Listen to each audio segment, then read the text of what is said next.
Okay, welcome back. Hey everybody. Today we're going to continue on the coffee tables, or actually not coffee tables, end tables. Been kind of working on flattening this up. Now we got to square it up today, so let's get going. So I'm thinking the best way to square it up basically is to get a square. Here's one. Here's a square. So let's see what we can do here. Okay, so I thought I was filming, but I was not. So what you're gonna get is Brian's first days of woodworking, scrapbook, photos for the first couple. I got the square. Now the idea that I had, no, not all ideas are perfect, is that I have one joined or two joined ends that are flat. So I'll point it out here in just a second. Right here, this end and the other end, opposite end, is totally square. So I'm going to try to square up off of that line. So that's the idea. That's the theory. So I'm going to square it up.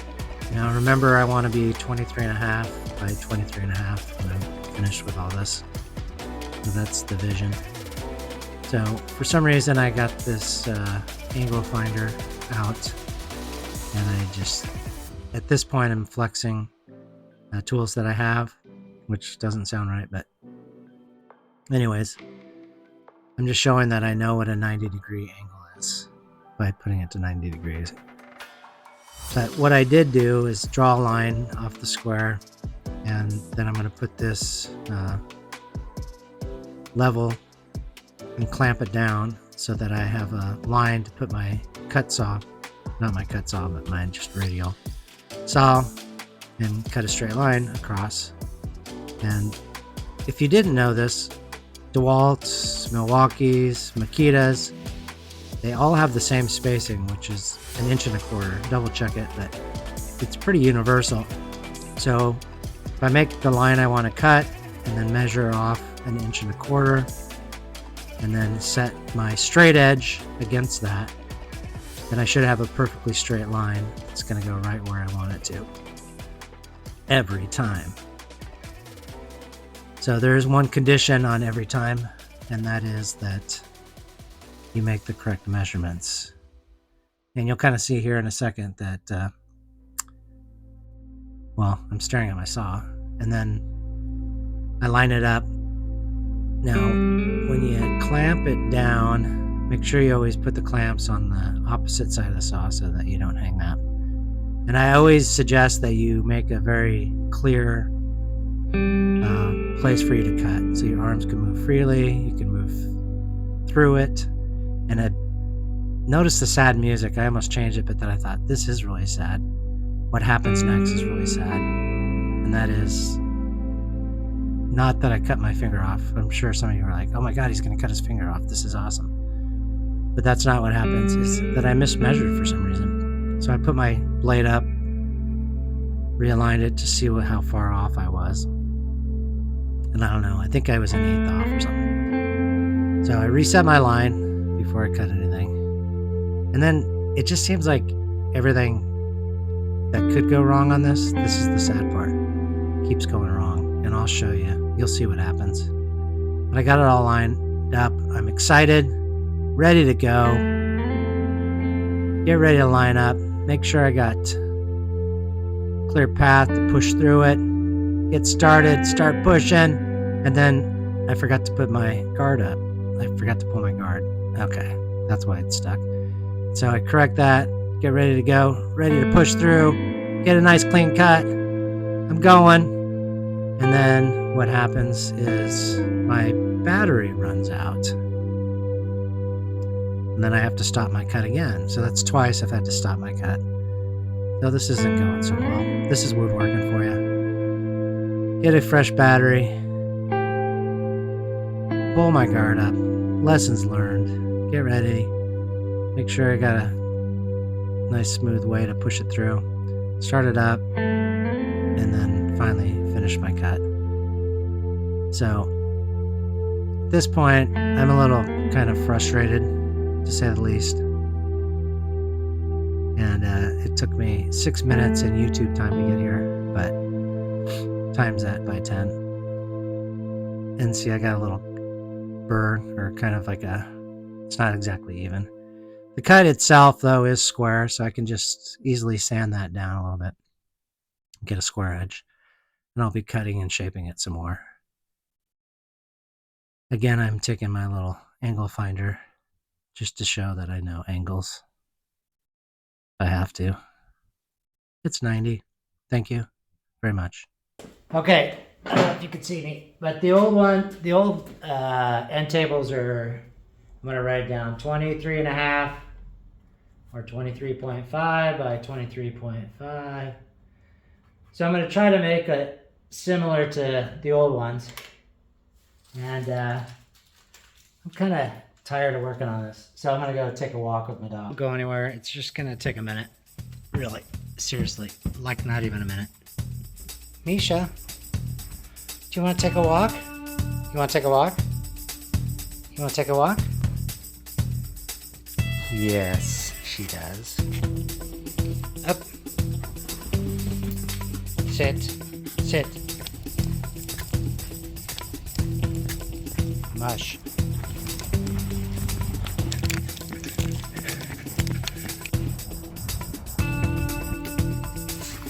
See, Mama?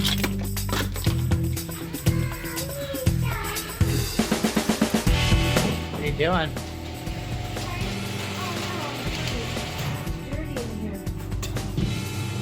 Yeah, it is.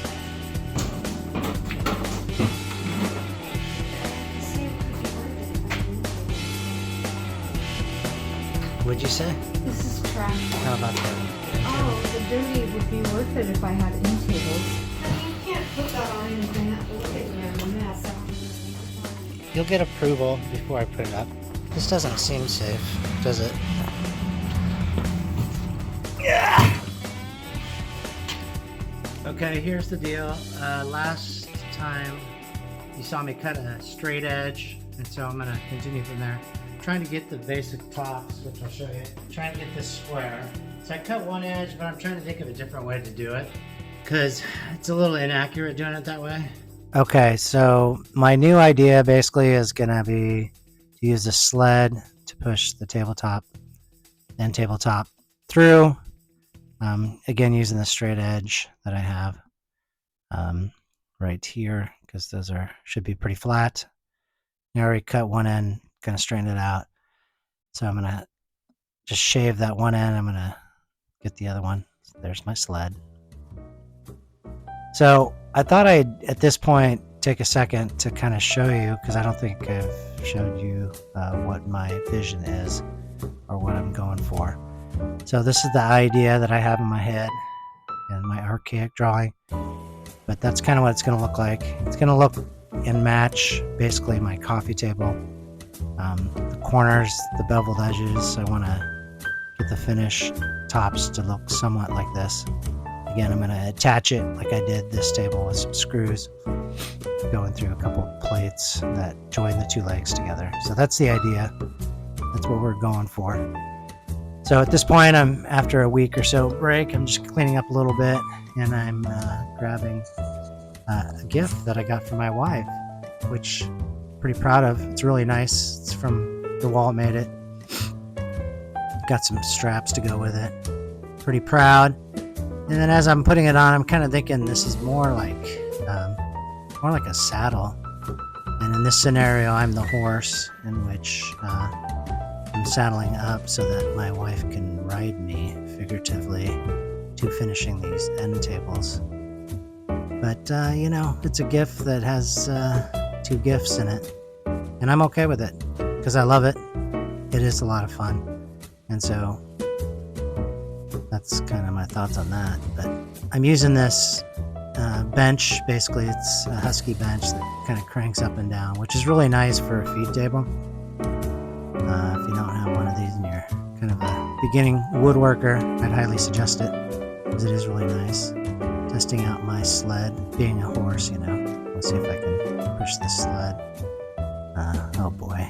Anyways, I'm kind of moving it back and forth. So, in hindsight, after watching this too, I kind of thought, I probably should have put that table behind the saw. It would have been a lot easier, maybe, to do it. But the nice thing about the sled is that you basically make your mark, and then you line it up to the sled end, which I'll show you in a second. So I'm just going to shave a little piece off here, get some ear protection on, because this thing gets loud. As I've gotten older, I like my hearing, and so just double checking what my end goal is. 23.5 is the final cut. So I'm double checking it. 24 and about a half, so I need to take about a half or an inch off. I'm sorry, showing off my little pencil thing. So after looking at it for a second, I realized that I have this big split, and that's kind of flaking off a little bit. So I put some tape on there, keep that from happening. And I'm just going to take it off the end where I have that split going through the wood. So I'm going to take most of it off that end. I like using this thing. For some reason, it just is a little more accurate. And I can just put a little mark on the wood, which you'll see in a second here. So we're going about 1.5 inches, I think it was. So I just scribe a little line there, mark it with my little handy pencil. It's always with me now.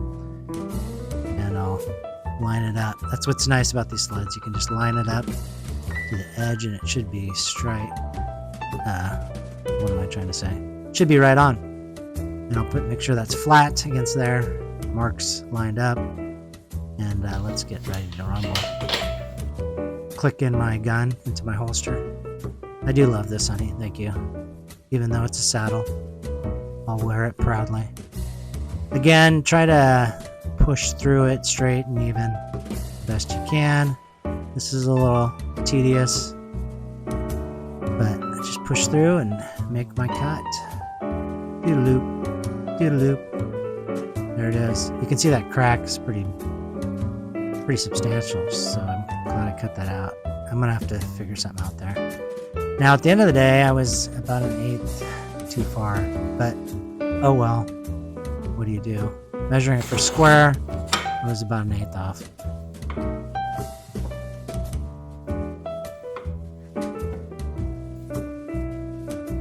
So now I got the 2 ends cut from the end grain, and then I'm gonna learn how to focus, and then now the other way, since I have 3 boards together, I want to cut an even amount. So I'm going to cut 11/16 off each side. Again, get my trusty calipers, convert it to decimals. And it was like 0.687 something to that magnitude. So I'm going to get that figured out. Again, taping everything up so it doesn't splinter on me. And get ready to rumble. When you're woodworking, a lot of times you just, sometimes we'll just stare at the wood. Figure out solving probably. Here, I'm checking out my karate. Get ready. Right! Didn't work very well.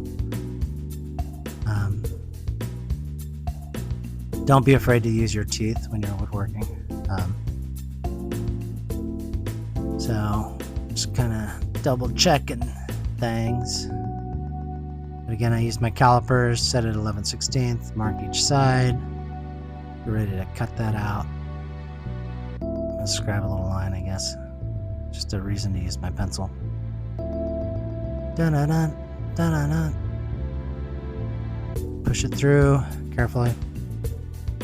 I think you, at this point, know what's going on. I'm trying to make a square as square as possible. So that's what I'm doing. The sled does work pretty nice. So I would highly encourage you to make a sled. Because who doesn't like sleds? Again, I'm checking corner to corner. That will, if they match, then you get a thumbs up. And they're pretty close. I think it's off a 16th. More karate. That doesn't go very well. Just trying to do that creatively, but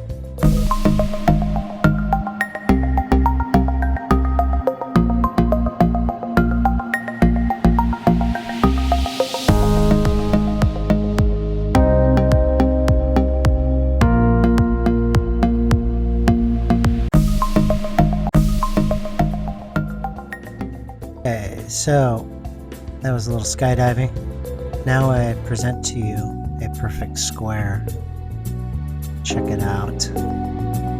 I'm feeling pretty good. I have 2 tabletops. I'm not going to bore you with showing you the other ones, but basically got them all matched up. So make sure you stay tuned because there's a special appearance by the foreman in the outro here and a little video treat for you. Next time we're going to put the bevels on the tabletops and hopefully start getting into the legs and shaping the legs. So please like and subscribe. We really appreciate you being here. So thanks, and we'll see you next time on the next one. Stay tuned.